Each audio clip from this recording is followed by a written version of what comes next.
Hi, everybody. This is day 1276, Weaponized FBI. Yeah, so let me go on to Facebook and check to see if everything's working. Can everybody hear me? Make sure this is up. Okay. Wow, it's been another very busy day for Team Farm Richard Halliday. So much going on behind the scenes because the case is breaking. The case is breaking, and it all really depends on politics now. So we'll be talking about the weaponized FBI, and let's see if I'm on, and the criminal negligence. I think that's really, really important because absolutely there has been intentional malice and criminal negligence and a weaponization of our agencies. And when President Trump said, what they're doing to me is not really what they're doing to me, it's what they're going to do to you, he's right. He's right about that. And what they're doing to us, in Richard Halliday's case, what they've done to Richard, in this case, the intentional malice, the criminal negligence, and the weaponization of the FBI, um, they will do to anybody that uh, stops them from their monopoly on criminal activities, that is extorting the American taxpayer, of their taxpayer funds. It's just a scam. It's a scam in my opinion. It's been a scam, and maybe I'm wrong. Maybe you can tell me that our government agencies are doing some good, but I just have not seen that in this. Matter of fact, I have evidence. We have evidence. Team Farm Richard Halliday has evidence. On the contrary of them doing anything good, it's like they're up to no good.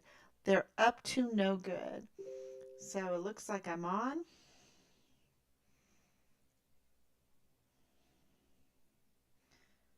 I can't see where I'm at. There it is. Okay. Evidence. We have evidence. Team Farm. Correct. Let me see if I can do this. Um, if I turn this off, can you hear me now? If I turn this off, can you hear me now? Oh, I think that's better. I think that's better. Okay. So, um, we have been going over these 780 plus pages. There's redacted pages and kind of blank pages. So, about 780 pages there in the CID report on Richard's case. And we are also receiving from the district attorney's office open records that, hundreds of pages. And we, of course, do going over those kind of documents online is no fun, right? So they provide them in digital files, and I guess you can have them, you can request them in paper, but it's very quick, and you get them in digital files. And but for Richard's case, there are so many irregularities and so many things that have been left out. So we need to make, um, I guess we need to add supplements to the report. And of course we do, because Team Farm Richard Halliday was made the investigators of Richard's case. So, really, the lead investigators, I want to make this really clear, because from the very beginning, and this is one of those irregularities that we have officially complained about and reported over and over again is that we were made the investigators in our son's case. We were told in the meetings over and over and on the phone that we had to bring leads. Otherwise, they could not help us. We needed to provide the leads. Otherwise, they could not help us. This is from the CID. This is from the 15 plus agencies. The, yeah, can you imagine? Um, and also the command. Now, the district attorney's office at the time that Richard went missing was Jaime Esparza. He was the district attorney for El Paso. There's two other counties in that um, at the time. And he was unseated. Well, he retired, and Yvonne Rosales won his seat. Okay, won that district attorney seat in an election. They voted for her. I think it was over 200,000 people voted for her.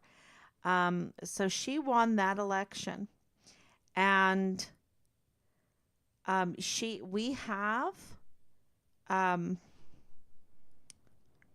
intelligence that she was actively, her district attorney's office was actively investigating Richard's case. This is very important for everyone to know, because when she, as district attorney, wanted to put a date for the Patrick Crucius case, who is well, now he's convicted, right? He's convicted of mass shooting in the August 3rd, 2019 Walmart case, Walmart mass shooting. 23 dead, 22 injured, and he received 90 life sentences consecutively to be served at the Florence, Colorado, the highest security prison where the worst criminals of the criminals are. So that's like 8,000 years he's supposed to be in that prison, and also receive mental health care for his, well, I'm saying everything from memory, but counseling and treatment for his severe mental health condition. Okay, the judge recommended that. And something just is not right about that. But DA Yvonne Rosales, when she wanted a court case for that, okay, because they were looking for the death penalty for that case, and she fired John Briggs. 2 days later, El Paso Matters, led by Bob Moore, petitioned for her to be unseated, for her to be moved. Okay? Something is very fishy there. And as soon as Bill Hicks was appointed, there was some irregularities there too, right? But because he was already appointed a judge or served as a judge, he knew about how to fill in paperwork, okay? And when he became the DA in Texas, according to the Constitution, which he is supposed to uphold, right? He's supposed to, as district attorney, as someone that's supposed to be able to identify crimes and identify the criminals and document them and prosecute them. He better know the Constitution, right? And the Constitution requires that he fill in an anti bribery statement with his oath of office. Those two are Texas, and he absolutely knows that, right? So, but he didn't do it. He did not do it. And this was at the end of December, and uh, he was sworn in, and he hired Loretta Lynn Hewitt as an attorney. He hired back John Briggs, and the Secretary of State emailed him, according to Reyes Mata's Open Records um, revelation in his article that I posted up just before I came on, um, that she the Secretary of the State emailed him on the 25th. He turned in his statement of officer, which is called the anti bribery statement. But he, on the 26th, the next day, um, but he tampered with the timestamp to make it January 11th. Um,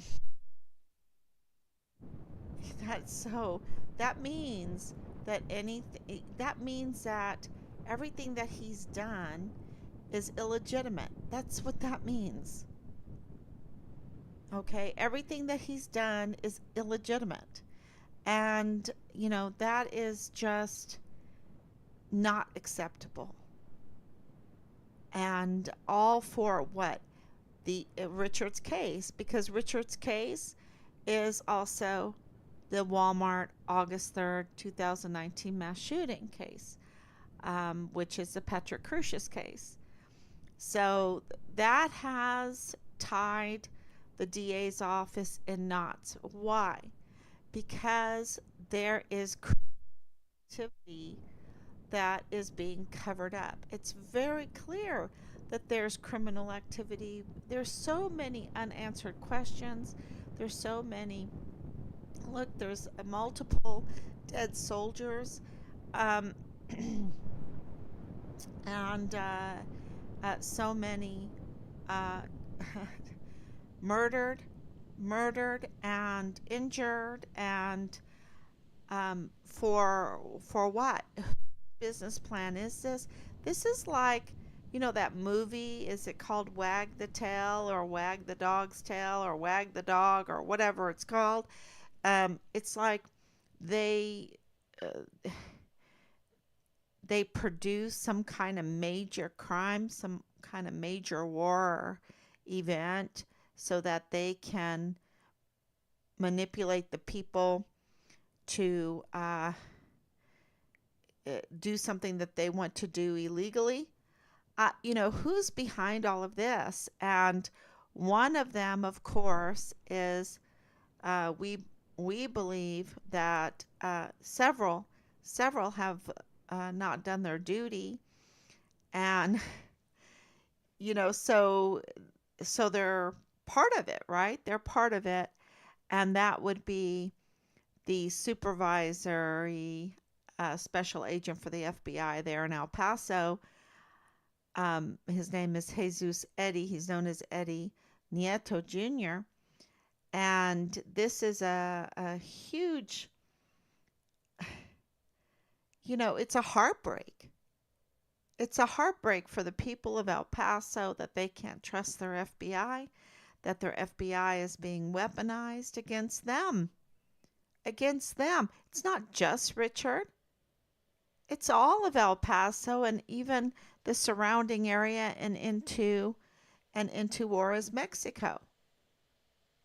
And this is, just so heartbreaking when you learn this, but it's true. It's true. And we will see if the politics of this will do something about it. And the politics, when I say politics, I mean the work of the people, the act of the people. Because politics is me and you. Are we going to put up with this, the weaponization of the FBI against us, against us, against the people of Mexico, even? Because, and even a German, right? Because Alexander Gerhard Hofmann, he was German and he died there at the Walmart, and then Mexican nationals and American nationals. This is this is because of the weaponization of the FBI, the corruption. He should never have been in that position. Why is he in that position? He was a soldier and even lived on Fort Bliss. Why is he in that position? Because everything, every case on Fort Bliss, he has to uh, not be part of because he's compromised. And then he's compromised with Angela Kachurga. He's compromised with Lalani Hart. He's compromised with the chief medical examiner.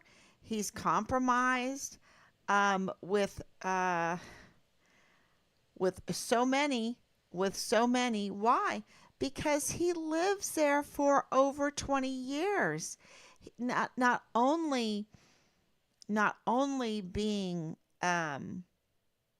in the service and living on Fort Bliss, and but also growing up in that area, and then being an FBI for over 20 years, 20 being part of the El Paso Police Department. I mean, why is he there? Of course, he sooner or later is going to be compromised. That's why we don't allow that. We don't allow that. We move people around every 3 years, because we know that attachments lead to compromise. And he's FBI, and not just any FBI. He's a supervisory special agent. But he's not too special, is he? Because he has conflicts of interest, seemingly by family, with Bradford Bugado, which is Nadal Baim, the FBI man that walked into the Dollar General, that gave intelligence out to the cashier that Richard's remains were found in Mexico, which makes this an international case. And the crime scene is binational. The crime scene is binational. The whole case is international. And the FBI was weaponized. And so many conflicts of interest. And Bill Hicks, okay, so he gets in, and what does he do? He shuts down the investigation into Richard's case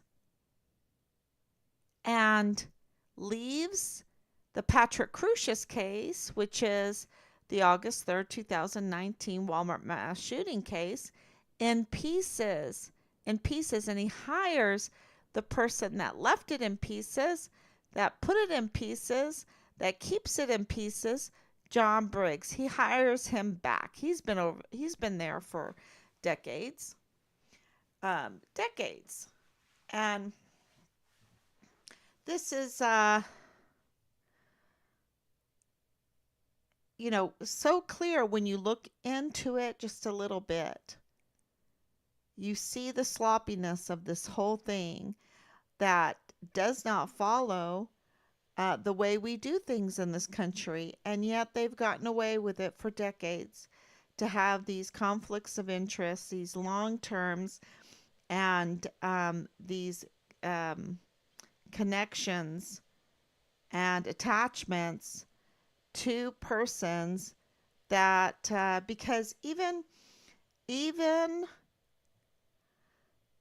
Nieto's wife has a conflict of interest, huge conflict of interest. Seems like it. So, um, I will tell you this: we've been working behind the scenes on something huge because of discoveries made in the CID file. And it really is breaking this case. And so I don't know whether I should say it publicly because we are, um, you know, the DA, Bill Hicks, who is illegitimate. It seems like he's illegitimate. He's an illegitimate DA. And then we have the FBI not only having conflicts of interest there in El Paso, but also interfering with the election of Yovan Rosales. And how did he do that? He allowed that we got confirmed, tampered information to be used um, to against her as an excuse to unseat her. And it was tampered, and they didn't even do anything about it. And he didn't protect who he's supposed to protect, and that is the Constitution. And the DA is the Constitution, the people and the land. It's the politics. And if he doesn't protect the DA from tampered evidence, right? Tampered files, then how can we expect him to protect you and me and Richard? Not that he's supposed to, I don't live there, so he's not supposed to protect me, but the people of El Paso, he's supposed to, which includes Richard. How are we to expect him to do that if he doesn't even want to protect Yvonne Rosales when he absolutely knows that the evidence being used against her is tampered with files? So, how is he going to deal with Richard's evidence? And there's been tampered evidence in Richard's case by the weaponization of the FBI. And that's in the 780 pages. And it's, we're not even all the way through it. You have to read through it over and over and wrap your head around what's going on. And there's so many fallacies and so many things left out and so many things not updated in that report that, we had to get it printed out. We just went and printed it out because we saw the value of it. There's so much evidence in those 780 pages. There's so much evidence there. We had it printed out. We're going to go through it, and I'll just take some pictures and put them out there with we're going to just have to make our supplements and corrections and let people know. And because those documents, that report is open records material.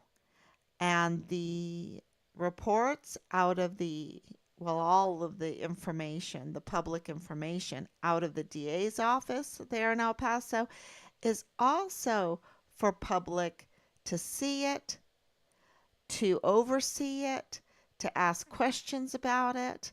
And so that's very important because that's what makes us a republic, right? That's what makes us uh, an open society.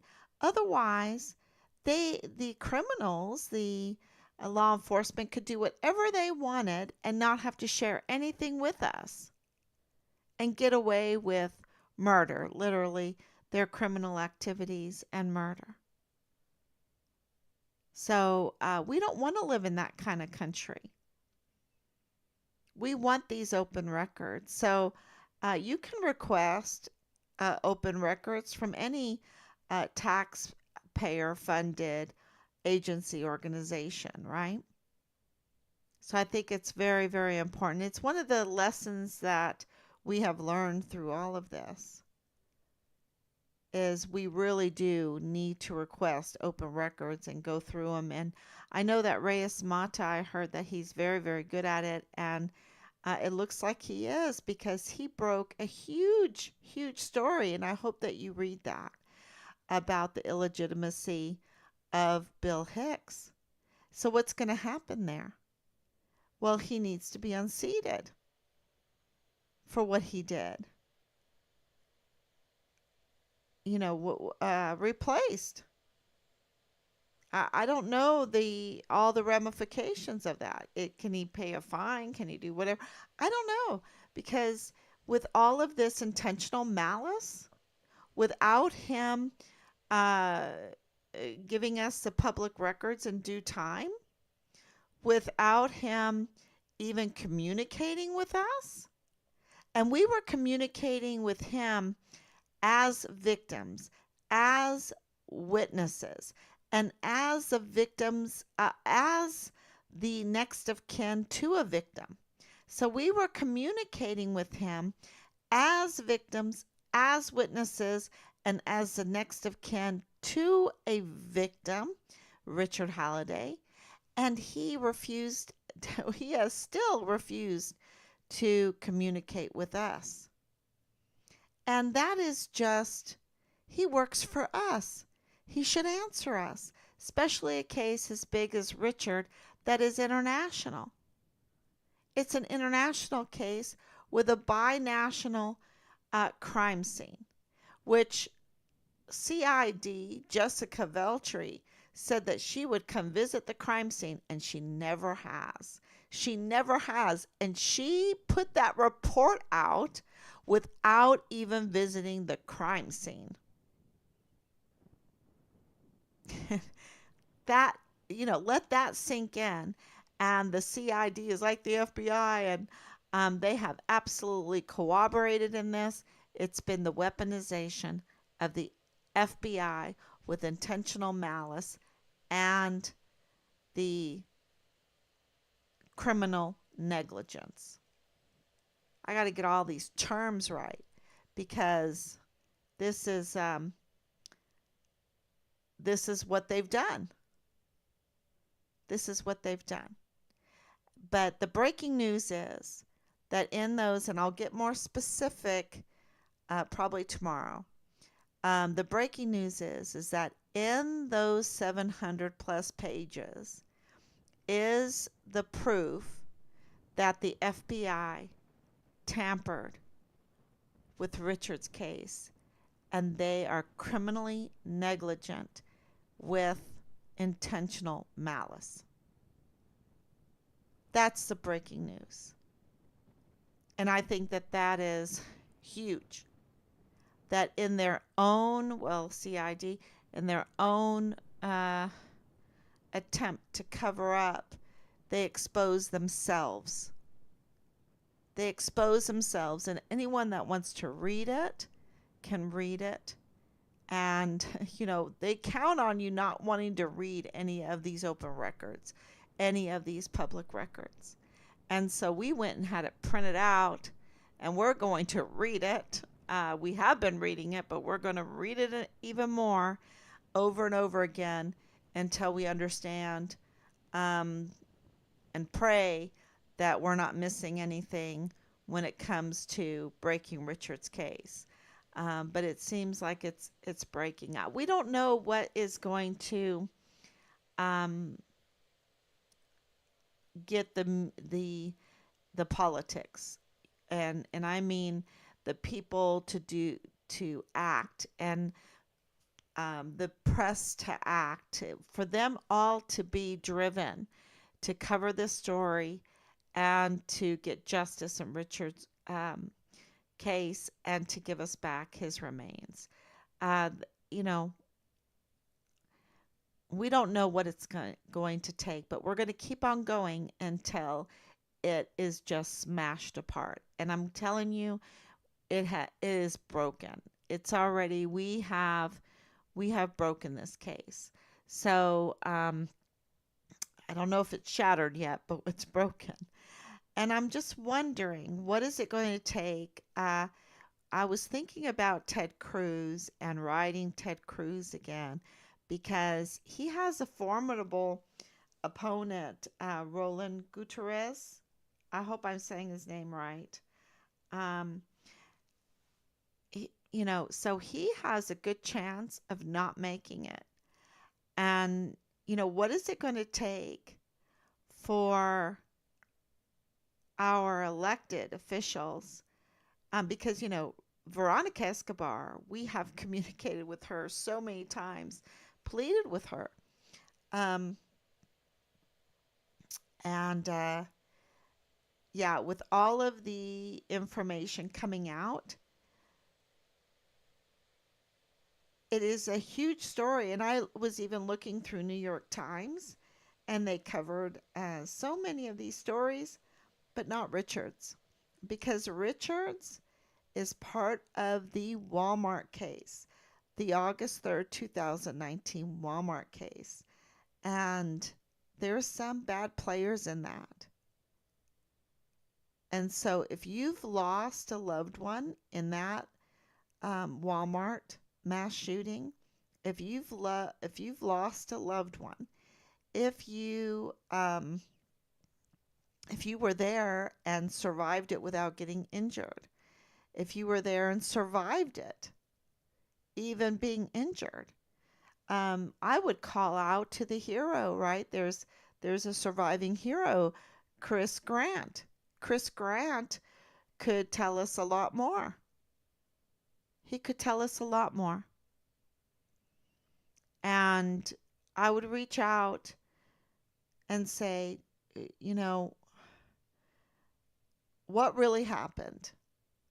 Because clearly the narrative that they are trying to give us, the media is trying to give us this narrative that they were given. And who wrote that? It's like there was no thought put in. It's very badly done because clearly it's not the truth. Clearly. So, how did Patrick Crucius get to that intersection where he surrendered himself to? I know he drove there and parked, but how long did it take him to get there? And then he was so clean, and even his shoes clean, and then there's these really weird different pictures of him. Nothing makes sense. After shooting 50 people, hundreds of bullets, having soda bottles thrown at you.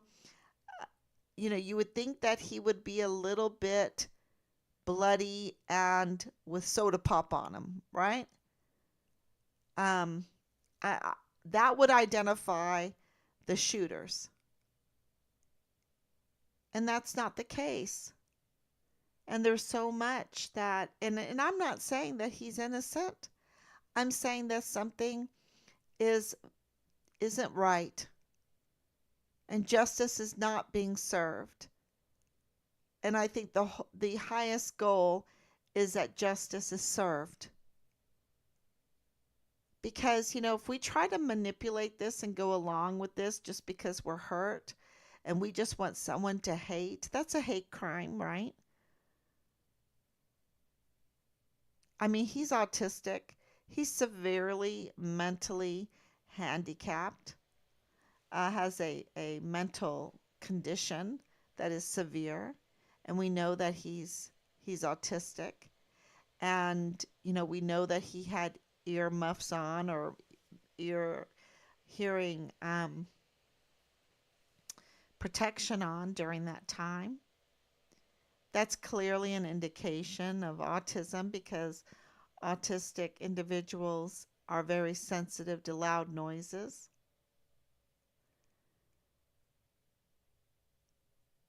And if you're willing to kill yourself and and then this is the thing.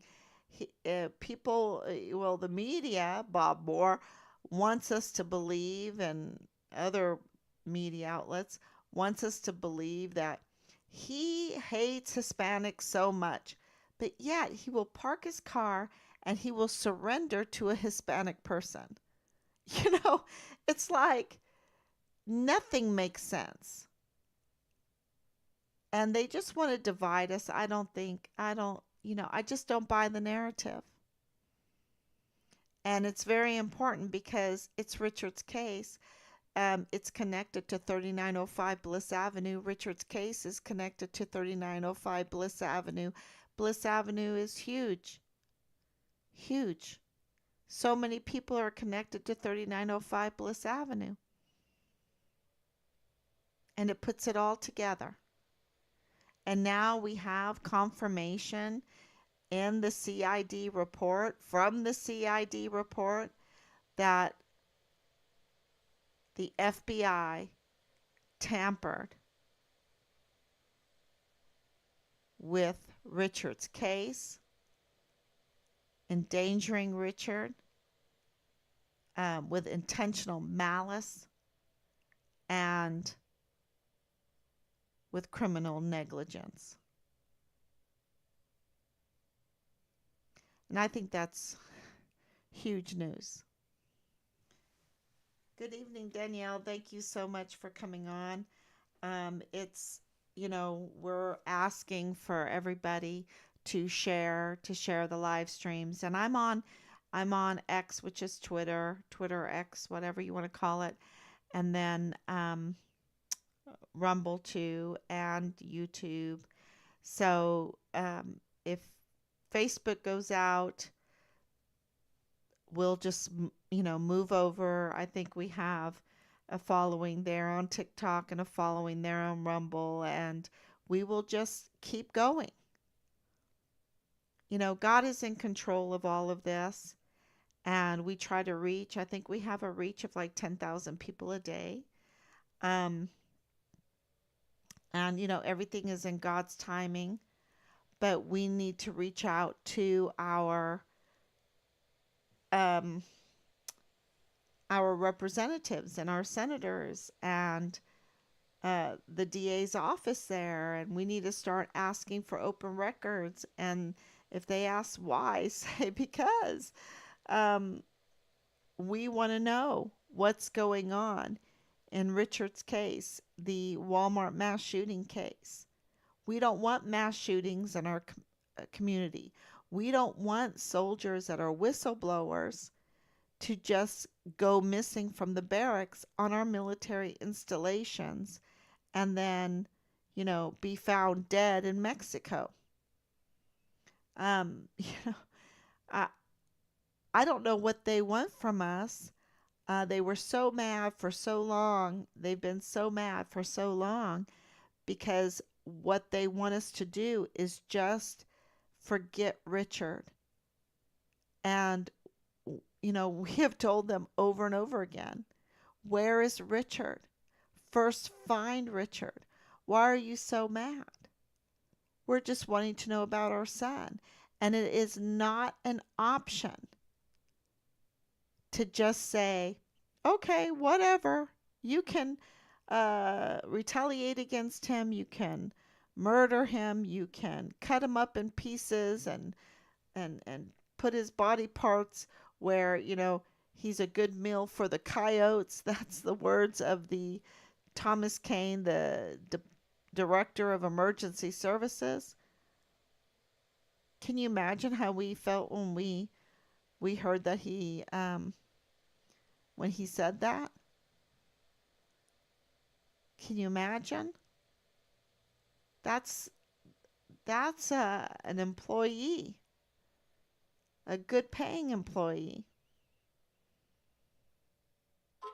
So I think that's really important, because then he knew something.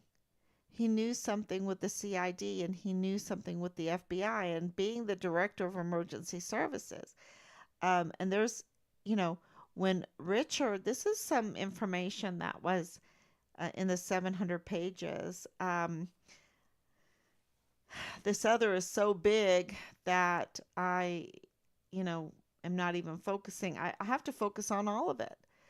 Um, but what we discovered was that when Richard was at the Bridge of Americas, when he was arrested and shackled and his car was impounded for nothing. There was no probable cause, okay? There was no probable cause. He was turned over to the DES. The DES came and got him. Think about that. So, yes, that that's weird. The DES is who the Customs and Border Protectors handed Richard over to. The DES. Thomas Kane. Thomas Kane. Why? Why would it be the DES? So, um, there's a lot of good information that is evidence in Richard's case in those 700 pages. There is a lot of, you know, whatever, um, no corroborating evidence. No, so many statements without any kind of evidence. And we've been fighting that from the beginning. We're like, well, where is the person? Where is the video? Where is the screenshot? Where is the, we want the evidence. Where is the bill? Where's the bill? Where's the money trade? Where's the whatever? There's no corroborating evidence. And so we're going through it as yet, um, and we will let you know more as soon as we find something. So thank you so much, everybody. Please share, and this is the time. This is the time to share because it is just breaking in all directions, and we are working so hard behind the scenes. And just pray that people will force our, senators like Ted Cruz, our representatives, our agencies to do the right thing. So thank you, everyone. God bless you, and I will be back tomorrow.